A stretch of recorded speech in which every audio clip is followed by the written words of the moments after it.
Hello, friends and family and neighbors all over. Welcome to the garden, 6th Street and Avenue B Community Garden. We're having another poetry and prose reading, remote, coming to you from the garden from New York City and going wherever you are. Okay, and today we have with us Leslie Prosterman and Bob Heman and Tsaurah Litzky. So before we get started, I would like to read you one poem. This is a poem by Simon Armitage, an English poet. It's called Arc. It was published most recently in the Scientific American September 2020 issue. And I'm reading this in honor of next week, which is City of Water Day. On September 12th, Saturday, all over the city, there'll be all kinds of activities and events held in honor of City of Water Day, and we're having one coming from the garden as well.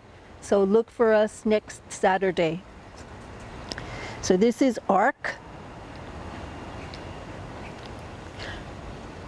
They sent out a dove. It wobbled home, wings slicked in a rainbow of oil. A sprig of tinsel snapped in its beak, a yard of fishing line binding its feet. Bring back the leaf. They sent out an Arctic fox. It plodded the bays of the northern fringe in muddy socks and a nylon cape. Bring back the leaf, bring back the reef. And the reed set the ice sheet back on its frozen plinth. Tuck the restless watercourse into its bed. Sit the glacier down on its highland throne. Put the snow cap back on the mountain peak. Let the northern lights be the northern lights, not the alien glow over Glasgow or Leeds. A camel capsized in a tropical flood. Caimans dozed in Antarctic lakes. Polymers rolled in the surgeon's blood. Hippos wandered the housing estates. Bring back the leaf, bring back the tusk and the horn unshorn, bring back the fern, the fish, the frond and the fowl, the golden toad and the pygmy owl. Revisit the scene where swallowtails fly through acres of unexhausted sky. They sent out a boat. Go, little breaker. Splinter the pack ice and floes, nose through the rafts and pads of wrappers and bottles and nurdles and cans, the bergs and atolls and islands and states of plastic bags and microbeads and the forest of smoke. Bring back the leaf, bring back the river and the sea. Thank you. So next, and first, we're going to have Leslie Prosterman. Leslie Prosterman is a proud member of the Brevitas Poetry Collective, along with everyone else on this video today. And she's delighted to be learning this technology to get her into this series. She's published a chapbook called Snapshots and Dances from which many of the poems in this video came, and other poems in various journals, websites, and collections. Most recently, her poem, Mask, for Gil Fagiani, has just appeared in the Journal of Italian Translation. And Leslie Prosterman actually did spend a couple of years as a student of trapeze. Here's Leslie. Topograph. The fourth or fifth fox came trotting down the very middle of Western Avenue, gripping a living squirrel, somewhat redder than the mouth of the fox in which it ledged. Full noon glared across the empty border between Maryland and the district, and the fox, no longer trotting, loped down the center line to the old DGS. I shot back up to the future surface in Tarquinia, and I swam, flailed, never warmed up, never caught my breath up to the gray goose now outrunning the blood in my veins. I wanted to stay in Italy, but the fox. I choose change. I hold it back, but I speed it up, stumble. The fox turns, shows its eye gleam between day and night, between the boundaries. We start back. We are reluctant to leave. Our steps trudge. My blood mixes. I embody my map. Low relief, cross hatchings. Eke out my fluids through the creases. And now, the obligatory pandemic poem. Love, or nobody likes my new beau. I spray my Clorox 4-in-1, citrus scent, disinfectant everywhere, on door handles, car seats, dollar bills, Amazon cartons, dog leashes, dogs. I don't have a dog, and I'm not so popular in the neighborhood right now. Meanwhile, I spray my gloves, I spray my mail, I spray my hair. I love the smell. We go everywhere together. What friends I have left find this tiresome. Yesterday, I accidentally disinfected all my spinach. There goes the corsage. So this month, September, is the first anniversary, the yard site of Steve Dalashinsky's death. And a year ago, I wrote this at Rosh Hashanah when he died. Kaddish for Dalashinsky. Yesterday I called your name out in the synagogue. I didn't want to. When they asked all those in mourning to please rise, I stood. I called your name out loud. I rang it through the hall into the heads of us praying in the holidays, listing the dead for a blessing. I called out your name so that everyone could hear you, so that Steve Dalashinsky was everywhere, in all the high corners, just the way you always liked it. Everyone heard you. I didn't want to, but I did it for you this New Year, when you should have been in the clubs and not in shul.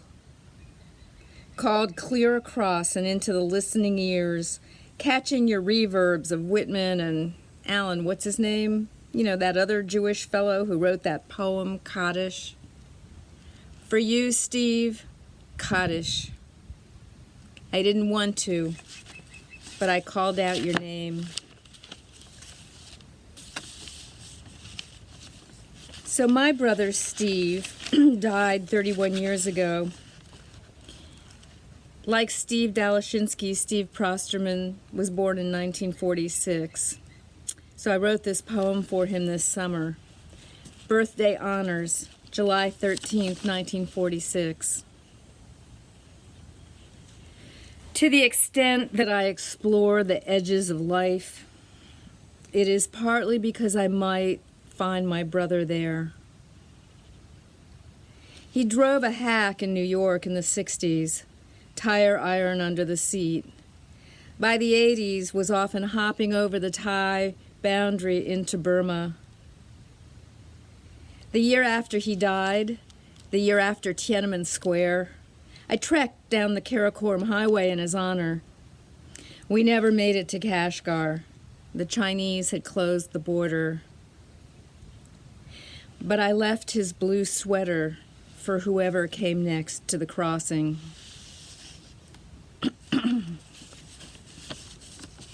Intervals. There is music in the spacing of the spheres, the tags from Pythagoras. Hold on to the back of my iridescent blue Schwinn.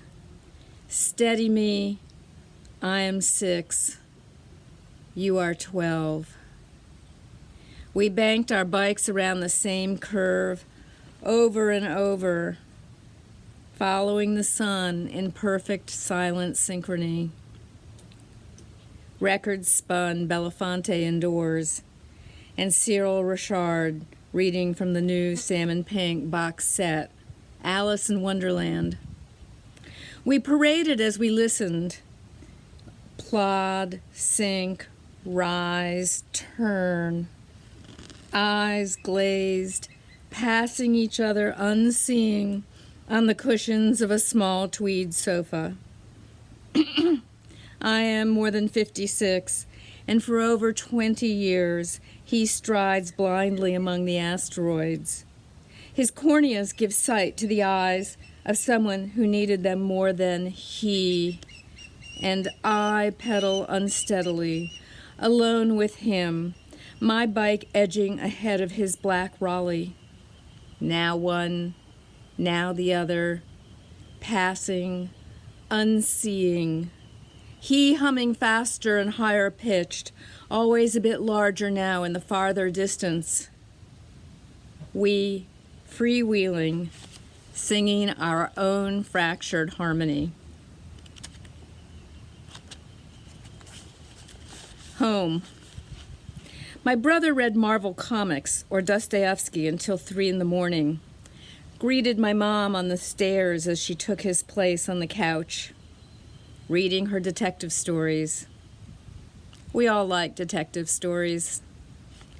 My dad often got up before sunrise, met my mom at the fridge, shared a pre-dawn liverwurst sandwich on rye with mustard.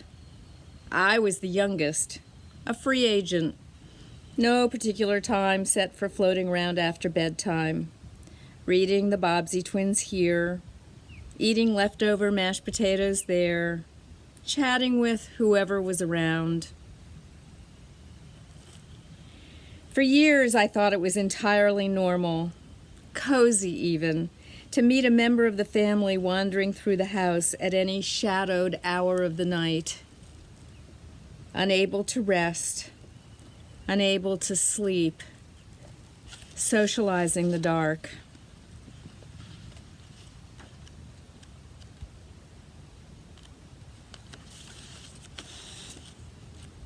My father. It is always at this third block here, always wearing his old navy pea coat. He tells me, "What will I do without you?" My first thoughts spoken aloud haunt me, reappear nightly, and he comforts me. He's dying and frightened, and he comforts me with his benediction. You have everything you need. I did everything I wanted. At the end, he lies, helpful, helpless, not able to read. What is a life, he cries, without even reading? How dull for me to sit with him, only with him, he worries. No pictures or conversation. It's enough. It's enough for me. I like sitting here just with you. With him, with me, just sitting. It's enough. Light washes over his face. It's enough. My mother took me by the arm, ran with me downstairs and outside. The sunset had turned the sky, huge, lavender, spring frosted, darkening blue, mounting, ranged, ragged, magisterial. I wanted you to remember this part of his death.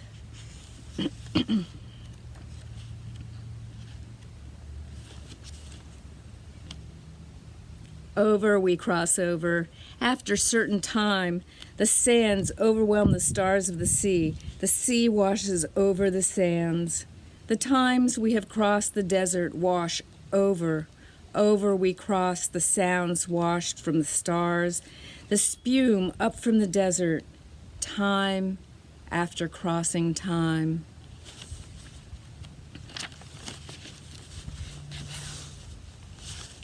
July 20th, 1969, the moon landing.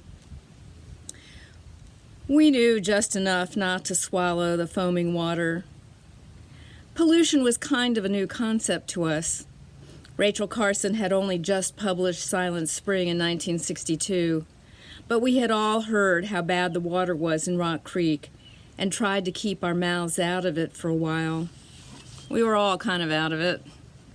Prepared to be amazed, or something we didn't know what exactly, because this had never happened before. Lying on our backs, laughing, some nervously, waiting, watching the sky for the first time, for that first foot onto a fairy tale, all 13 or 14 of us trying to find a big enough flat rock in the creek to climb onto. Did we all arrive in the same old white Chevy station wagon? I think so. The Chevy was what we rode to demonstrations and concerts so we could all go together. And this time we rode it to that creek on that hot, damp night. Music was the oxygen in our veins, bringing the blood to our hearts.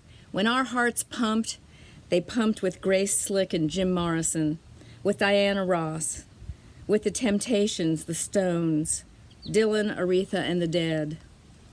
Our group, hanging out in the creek that night, had come together mostly around the blues. Specifically, we were all somehow connected to Bobby Ewan, later Bobby Radcliffe, and the North Side Blues Band's love for Chicago blues. Delta, too, but Buddy Guy, Charlie Musselwhite, Junior Wells, and above all, Bobby's God, Magic Sam. We went to the cellar door as often as we could to hear Muddy Waters or B.B. King, sometimes Mose Allison or Father Hines.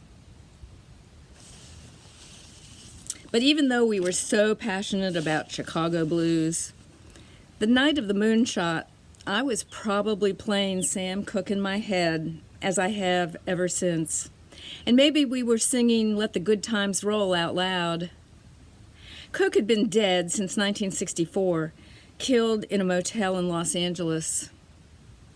But we might have also all been singing Chain Gang because it was still everywhere and it was made to be sung in unison, though not in a creek.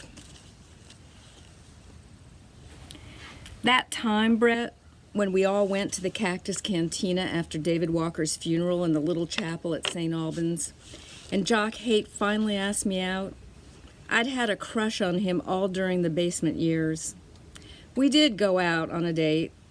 We had almost nothing in common except our pasts and our sadness over Dave's unnecessary death. I think I had already known that, even though I would have died for him to date me back then, with his dark, waving hair and carelessly smiling eyes. Maybe we were all trying to hold on to those days, playing music, hanging out in the creek before Dave died. We thought a lot about civil rights and the assassinations and the war in Vietnam, but what we really cared about all the time was sex, falling in love, and being together. Cooke's sweet and sexy R&B, his bring your sweet lovin' slanted rhymes, sang what we knew we wanted most out of the steamy night. Something that maybe didn't look like it matched, but fit perfectly. Warm creek water swirling all around us, huddled up against each other. Watching the moon, knowing we couldn't see anything, but excited to be there together. Watching for distant history to be made. Breathing close, and feeling each other's skin, opening our mouths and letting it in. Bring it on home to me, yeah, yeah.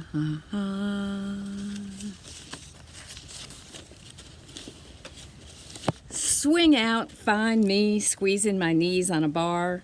What am I doing so far from the ground? My ankles wrapped round a rope? I'm not even flying, but I search for a net. Rope burns across my flesh. My breaking breath inhales the gym. That ancient olfactory wreck of rank, sweat-soaked pants, deliberately worn, odd striped socks. Chalk and rosin stain my hands permanently. Next to me, a juggler flat on her back. Feet spin, flip, glittering lilac parasols, getting it just right for tonight's show, booked down at the Bohemian Carnival.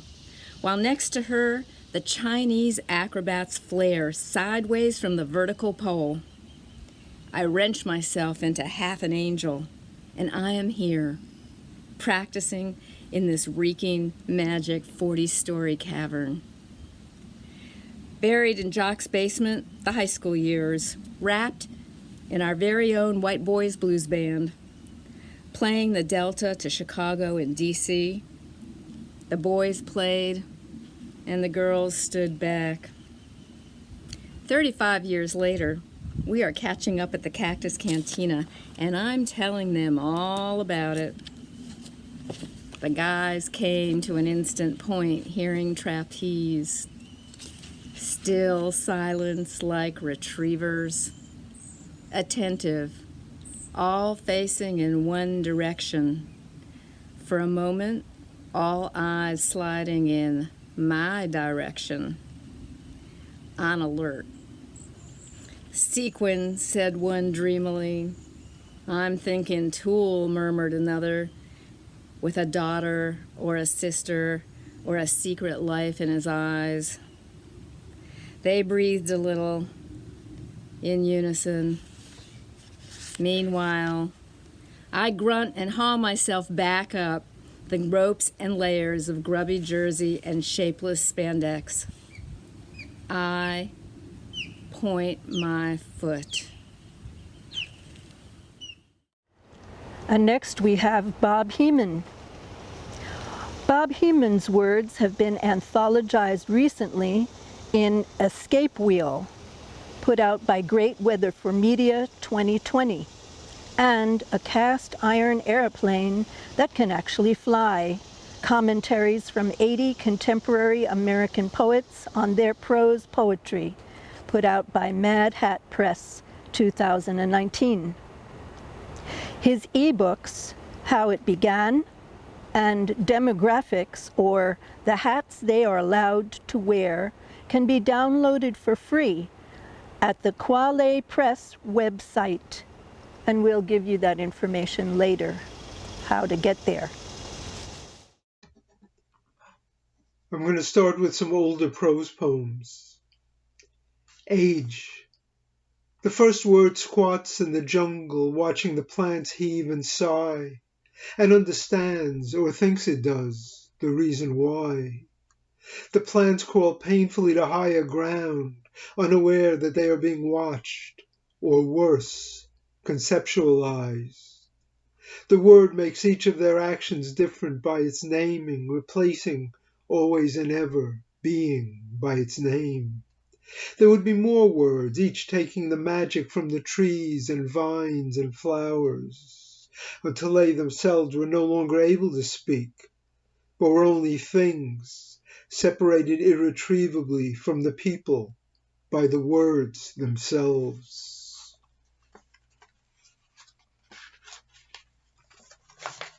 Dreaming. All the men who ever sat around a fire under the stars sit with you tonight. Your arm is their arm as it pokes a stick into the red embers, dreaming visions of hell and wispy sprites.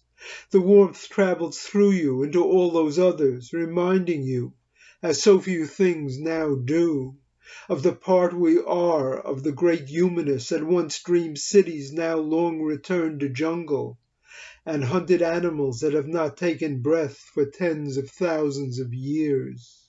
We poke the stick, and the voices in the darkness speak as they have always spoken, asking us to dream more dreams, and to return once again into the hole from which we occasionally poke forth.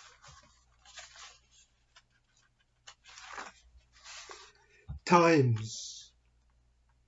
The dead are punished for the deeds they did in life. The corpses of priests are hung on crosses. The bodies of soldiers are mutilated by the women. Dead children are spanked with wooden paddles. The remains of rapists are fed to the ants. All over the strange rituals going on, the freshly dead are punished for the pain and anguish they caused in life. Only in the seaport district are the dead left alone. This is because the sailors and fishermen are too busy gathering the latest gift to be brought home by the sea. Small bloated plants that cause even the most unfortunate among us to remember and forget. We are told that they will soon change the way all things are.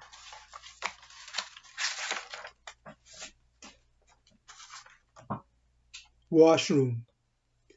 The wind pouring out of the towel dispenser comes from 30 floors above, where 14 Albanians are madly working an ancient bellows.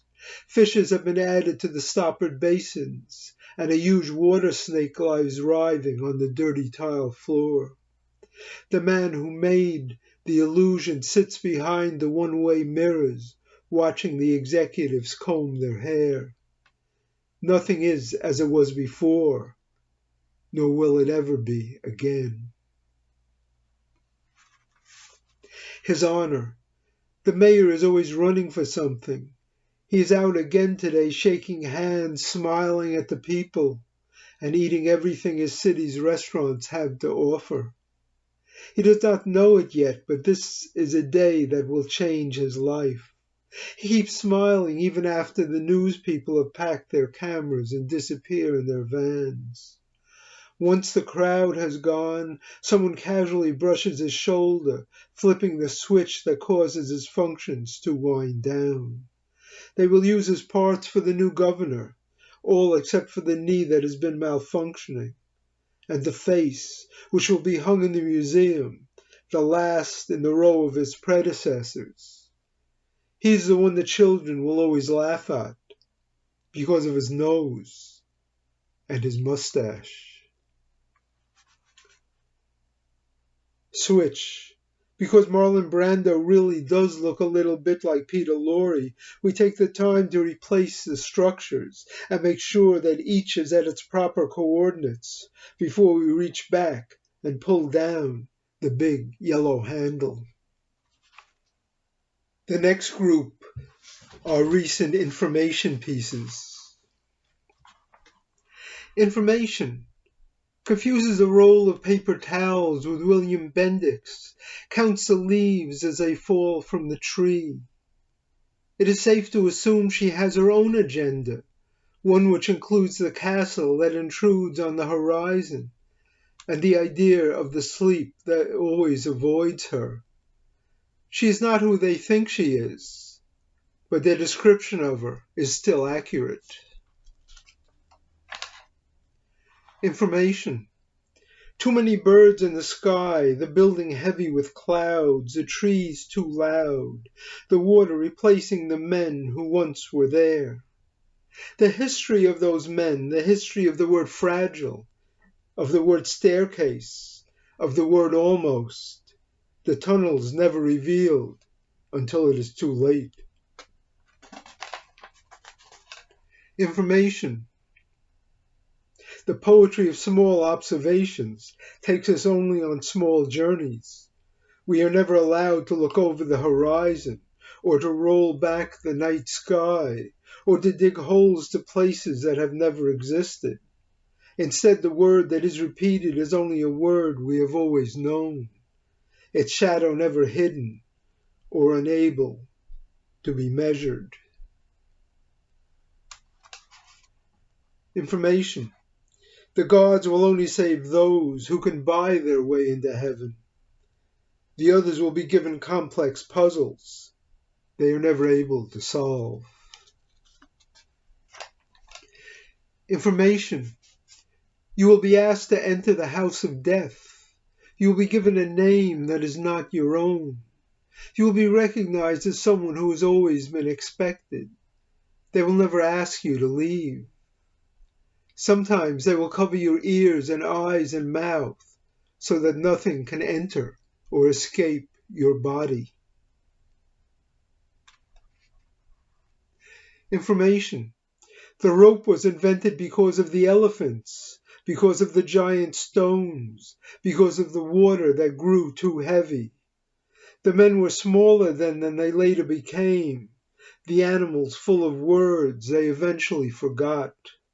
Each time the mountain was measured, it required a different explanation. The trees were added to the story over time.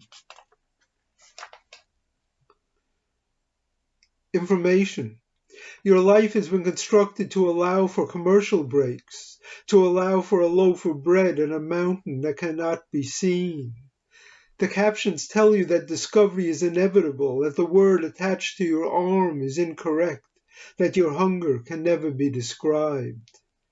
Each step is only a way of counting, a kind of organizing that must be used before the moon disappears forever.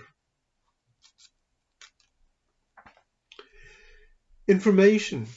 The song about the old gray mare had nothing to do with the discovery of radium. The man dressed in pajamas was not the same man once his outline was revealed. The elephants would always be the wrong kind of explanation. Still, they were mentioned far too often. Information. Only recognizes his children when they are inside the house. Only recognizes the sun when he is looking at the ground. The caption says the door is open, even though it is not. The number assigned to them is not a number at all.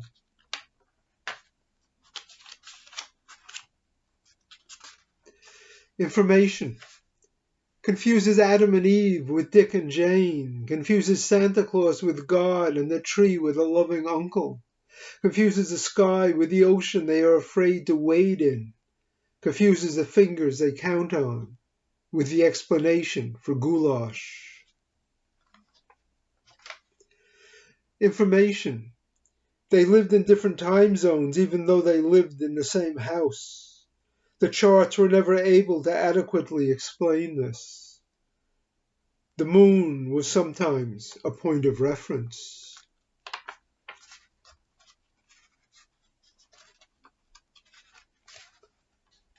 Information. The significance of flamingos pales in the marble courtyard.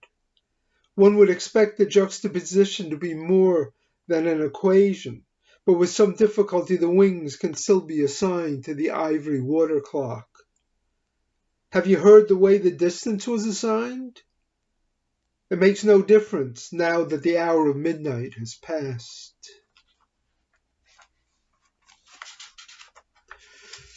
Information. The somnambulist carries a mirror or a flower that is only a replica. She carries water in her hands and a color she does not know how to use. The only music she knows is the whispering of the sea. It shapes the dreams she does not realize are dreams. Since mid-2017, Cindy Hockman and I have been writing collaborations regularly. I want to read 4 of them now that are included in our chapbook. The number 5 is always suspect. This list contains a mountain, a moon, and a boat. Each is only allowed a certain amount of space. The mountain must shear off its pointy peaks, and the moon is only allowed to appear in the southern sky, while the boat can be no larger than a dinghy. Another list contains only the color purple and the number 5. This could be code, or maybe not. Or maybe the purple only hides the other things on the list. The number 5 has always been suspect. They always think it implies more than it really does. Would I be suspect if I started a new list? Not if it contains bees or a mechanism that makes the flowers work. Maybe this list contains too many things. Nonsense. It doesn't even contain a single bear.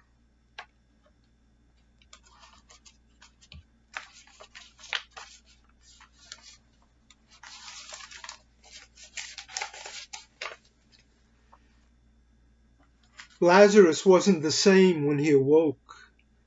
Returning from death isn't as easy as it looks. There were all kinds of disturbing memories, and fever dreams full of Jesus raising polar bears from their premature deaths, and all other creatures large and small from their silent, unmarked graves, sloughing off dust from fur and fin until sometimes nothing more than a skeleton remained, and they walked the earth in peril and pain, not always recognized as what they once were, defying the laws of evolution, but remaining a reminder of what we all will become when the earth opens up and swallows us whole.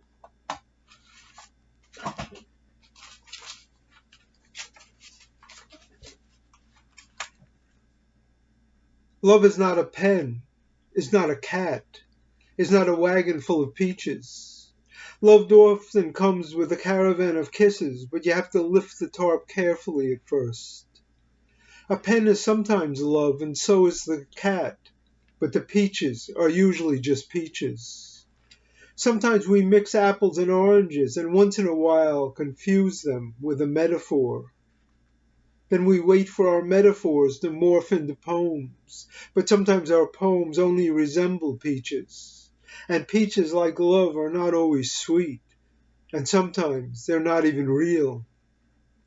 Love is not a peach, is not a mirage, but if you're lucky, you'll get to take a bite.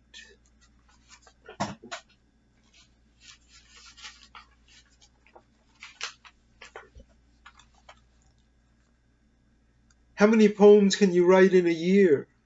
Probably no more than 1 or 2 that contain the word osprey. And there are other birds that should never be mentioned. And sometimes there are poems that use exactly the same words. Redundancy is allowed when you're trying to emphasize. And of course the words on the page can always be rearranged or erased and then patched together again, allowing the meaning to hide deeper, almost out of sight. But the subtext is clear, even through the faint lines, although sometimes we think we are seeing something else. All of life open to interpretation. And of course, sometimes things have no meaning at all. So it's up to the poets to tell us what we saw, even if it's only a bear waking from a dream. I'm going to close with 4 poems that I always think of together. The beach. History doesn't know that you knew. They take your words at what they say and let it go that way.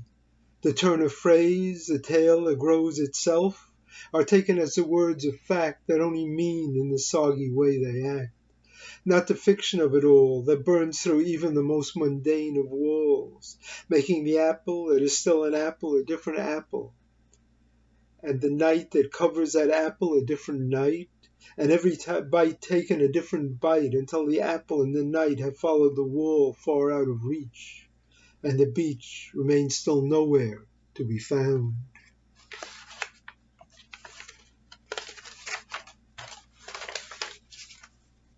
Evening.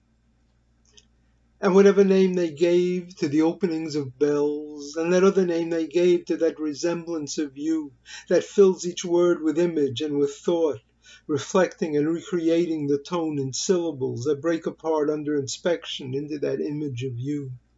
That image itself only pins of light that jab your eyes with memory and mine with sight, leaving only names to be scattered in the grasses, each connecting with the one and only thing that hesitates before it too has gone down into the world-located points that chart the laughter into their own resemblances, and ask only the connections that make each word a room of its own.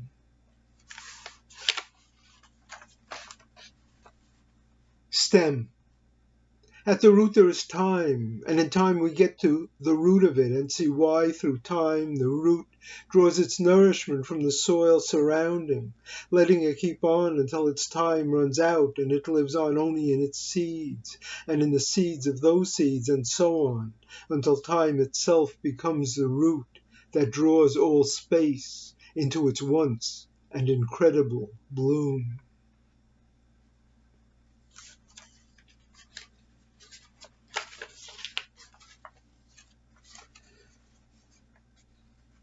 Coda. And they lived inside of a little room where the waves didn't come and the wind didn't blow. And all around at all the windows little faces peered inside. And there were no voices and no songs. And outside behind the faces something strange was happening to the sky. And night came into the little room and all the faces let out a silent sigh. And it was over. All of it. And even the air itself began to die. Thank you, folks, who are listening to this in the future. Bye. And last, but definitely not least, we have Tsaurah Litzky, a multifaceted poet who also writes fiction, prose, erotica, memoir, plays, and commentary. Her poetry collections are Baby on the Water, put out by Longshot Press, Cleaning the Duck, from Bowery Books, and 15 chapbooks, most recently Full Lotus, Night Ballet Press. She's working on a new poetry collection titled We Shake It. I'm very, very happy to be here with you today in this peaceful waterfront park in the midst of this still magical and terrible city, in this life of incredible pain, but also incredible, incredible beauty. We are here today to celebrate how far we have come and to gather strength for how far we have yet to go. Stormy weather poem. The East River I see from my window this morning is all gray and rough and jagged white crests. Hurricane Irma testing our water 1,600 miles north of Puerto Rico. The words, the wages of sin are death, rage through my head like stormy weather. No matter who linked these words together, no matter who strung them up like a noose, or who tightens the noose, cutting off the breath of all the world, there will be no more consciousness, no more light. We will be lost in darkness, lost in a starless night. When I start to speak in cliches like starless night, it means I'm frightened. My fear for the world is so sharp it tears me apart, leaving me as empty of spirit as a ghost. What will happen to me? I could become deranged like Hamlet or Lady Macbeth, or crazy and sly like the so-called president and Mike Pence, or I could even become an addict. Crystal meth, OxyContin, and violent sex are so popular in Trump's America. Tottering on the edge, I surprise myself, praying to whatever gods I can remember, from Poseidon and Jehovah to the last chance god of starting over. Desperate to transcend, I think about jumping out the window. Instead, I make myself sit at the computer. I write poems all through the night.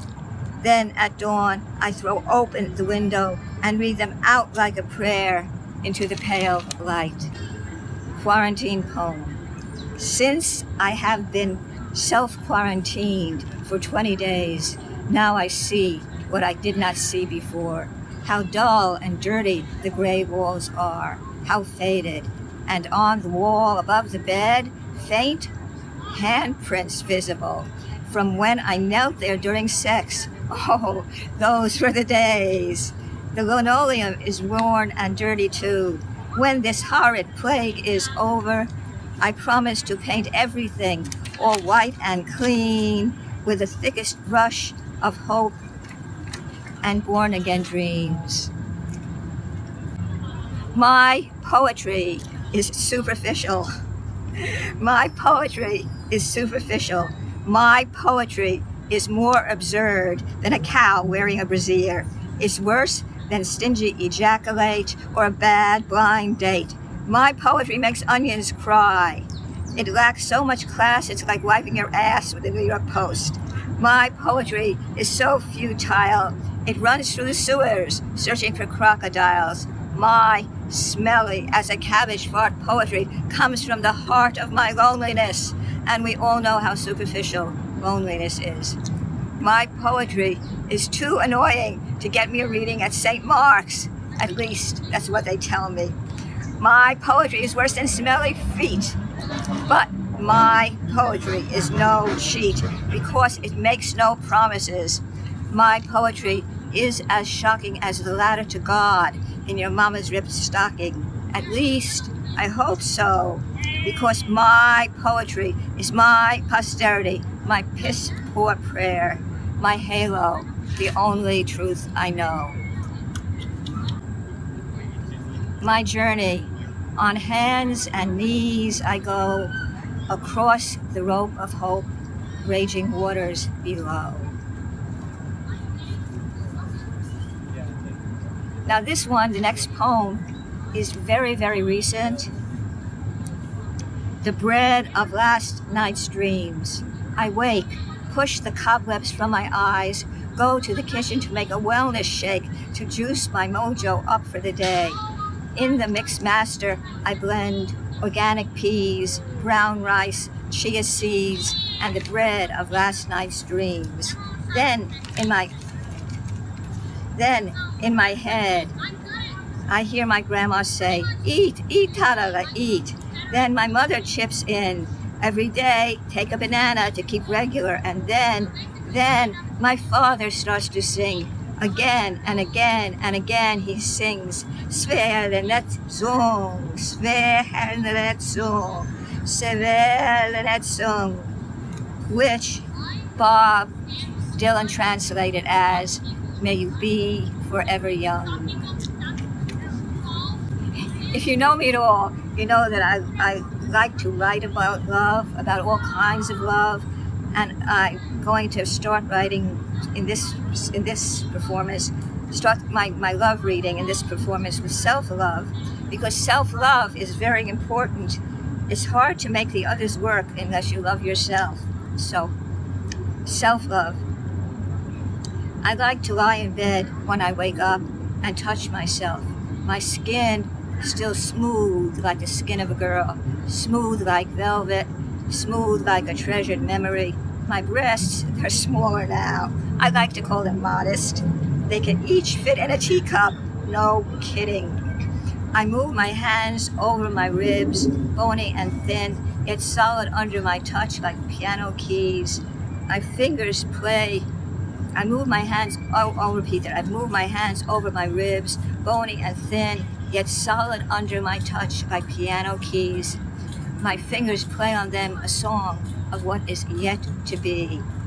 My hands linger on my thighs where I just gained 4 pounds. Well, my legs strong enough now to carry all the hope I can dream of. I love the parameters of my body, how my body honors the passage of time, recording the struggles that are mine, only mine. Get a little feminist stuff in there. And now, another very recent work.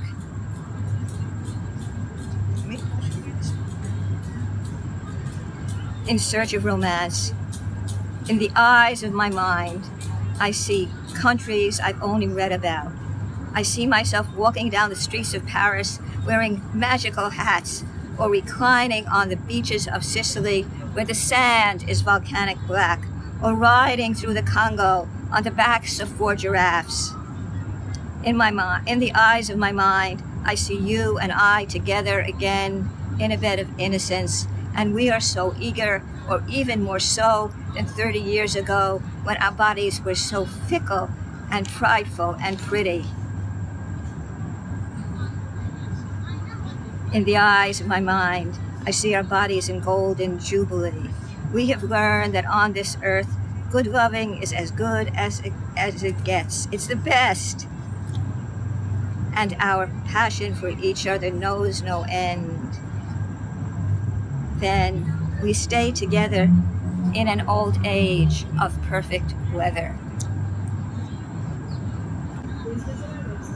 Happiness, the highest kite two can fly, day or night, is desire requited. I will repeat that.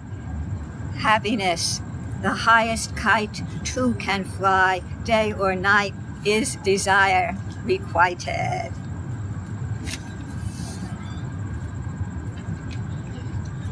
And yet another poem on the infinite subject of desire. Desire.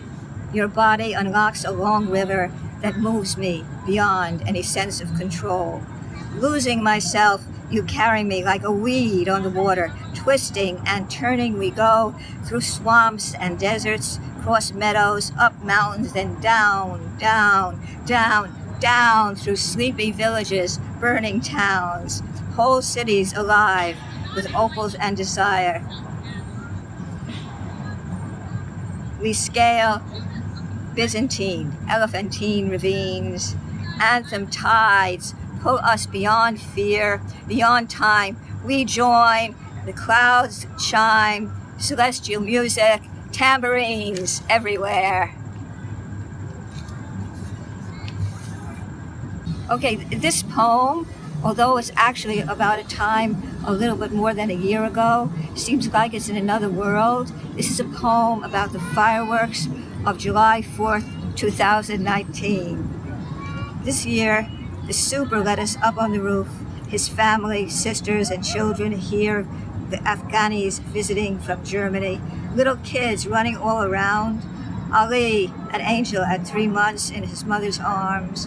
My neighbors, Ethan from this floor, his French friend, me, my poet pals, Steve, Hugo, Pat, Erica, Thad, Randy, and Lehman, everyone talking together like a mini UN. I thought then of Rico and Krim, my old friends who lived here so long ago. Oh, we shared wild years, and I pretend they're here too. With a sound like a thunder of drums, at 9:30, the fireworks began, descending from the Great Bridge, rising from barges on the river below. Rainbows of stars, kaleidoscope magic show. Where there's life, there's hope. Freedom reigns in Brooklyn skies. May all gods bless America. Diagonally across Old Fulton on Furman Street, thousands jammed together, uniting in giant choruses of ah, oh. The great 84th Precinct Police doing a tremendous job keeping everyone safe. Up on the roof, the breeze off the river smelled salt like the sea. Oh, oceans of life, keep rocking me, rocking me, rocking me. I want to end with a simple prayer.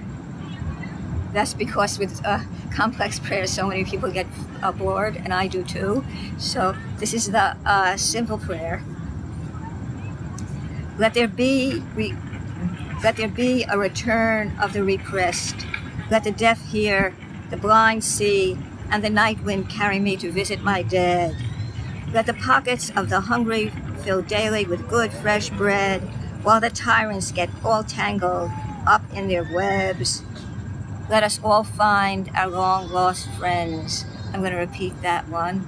Let us all find their long lost friends. Let competition between women finally end. I'll repeat that too. Let competition between women finally end. Let me stop telling lies when I am frightened. Let the mirrors open into vast seas where lost souls swim with dolphins in waves of perfect harmony. Let me enter into the scent at the heart of a rose. Let the threads of my life be slow to unfold, and my love for you, all of you, never grow old. Let my will become strong enough to call for me a throne of the Spirit which I will ascend. Amen. And now it's time to say goodbye. So thank you so much for joining us. I hope you enjoyed all the poetry, and we'll be back again next month. Also, like I mentioned before, we're going to be here in the garden for City of Water Day, and water in our neighborhood. And it'll be a journey of water in the garden, talking all about the blue line. So I hope you'll join us next Saturday. Meanwhile, take care, stay safe and healthy. Thank you. Bye.